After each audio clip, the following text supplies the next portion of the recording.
Okay, so just continuing from this salvation to the Gentiles. So, yeah, as I was explaining, go watch the video just before this one if you want some context. So, as I was explaining, if these Gentiles obey the two covenants of promise, they can be grafted in. Okay, and so that's because when Yeshua refreshed the covenant, he took away the sacrificial law that was added to the Holy Covenant as a punishment for Israel breaking the Holy Covenant. Okay, so, like in letters like Galatians, Paul is rebuking these people in Judea who were trying to put these Gentiles under the sacrificial law. Okay, and he was saying to them, like, the sacrificial law wasn't given to the Gentiles. And now that Yeshua has refreshed the Holy Covenant, there's no need to show them or put them under the sacrificial law. Just show them the two covenants of promise. That's what you were supposed to be keeping the whole time. But you kept breaking the covenants. That's why God added the sacrificial law to you. Okay, so you see this in Romans 2. Where Paul is explaining that the Gentiles which had not the law were a law unto themselves. And he's basically saying there that, the Gentiles don't need the sacrificial law. Because, as Titus 2 tells us, the grace of God has been given to all men. So the grace of God is his conviction. Don't let anyone tell you that it's unmerited favor. That is the blasphemy of the Holy Spirit.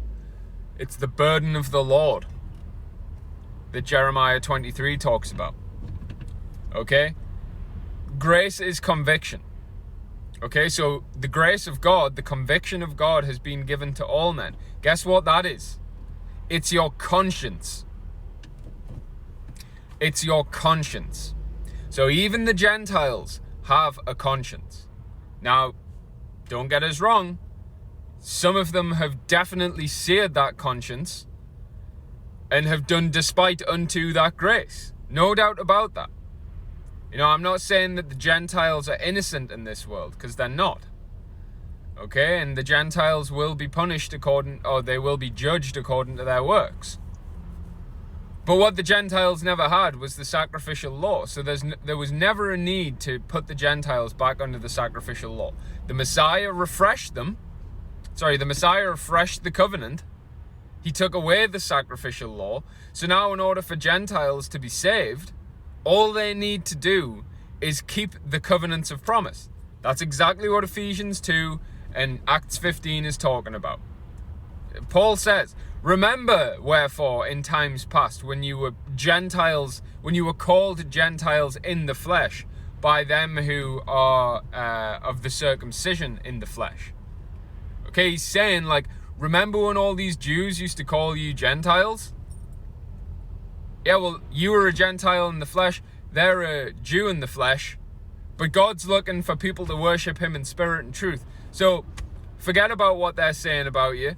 Just keep the covenants of promise, circumcise your heart, and you can be saved. It's that simple. It's really, really that simple. But the reason I explained the whole process of Israel going into captivity is really to drive home that point that, God turned, just like with Balak and Balaam, or Balaam, however you say it. He turned the curse into a blessing. Okay, to search the depths and riches of God's mercy. They are unsearchable. Okay, but it's the glory of God to conceal a matter, but it's the honor of kings to search it out. Okay, so me and my brothers at Straight as the Gate, we recognize that when God put the house of Israel into captivity for nearly 3,000 years, yes, it was a curse, yes, it was a punishment, but it was the very thing that God used to bring salvation unto the entire world.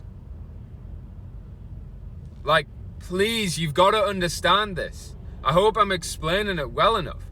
The seed of Israel was lost into the Gentiles. So, you've got people, in the serpent seed doctrine, or on the flip side, you've got people in the BHI sect, where they believe that their salvation is guaranteed because of the color of their skin, because of their genealogy. Even though Paul warned them not to entertain endless genealogies which minister questions, foolish, vain questions, more than godly edification. Okay? So he warned you, don't go searching for genealogies. That's not what my salvation comes through.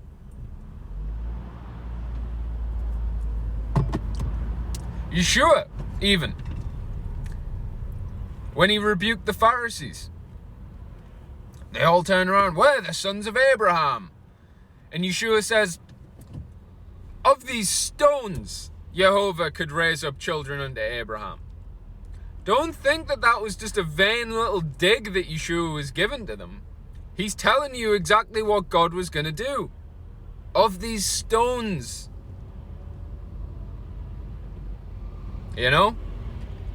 What's the white stone? It's the tribes of Israel. Okay, the tribes of Israel, they were scattered into the Gentiles. Of these stones, of these 10 tribes lost into the Gentiles, where the seed is just blended, God can raise up children unto Abraham. And that's because the children of the promise are counted for the children of the seed. Okay, what makes somebody a child of the promise? Well, it's if they keep the holy covenant of promise, which is the 10 commandments. But now you can't say that you've done the whole duty of man if you do that. Now you have to fulfill the royal law as well.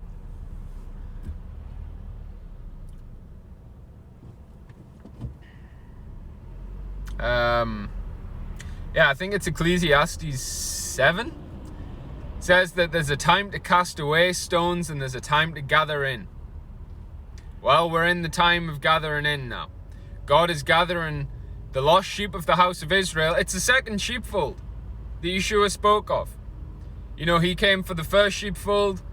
Proverbs 7 says he took a bag of money with him. Okay, he didn't take anything material with him. So what's the bag of money? My very strong suspicion, but I suppose still a little bit of speculation in there with it, but my suspicion is that it's the southern kingdom of Judah.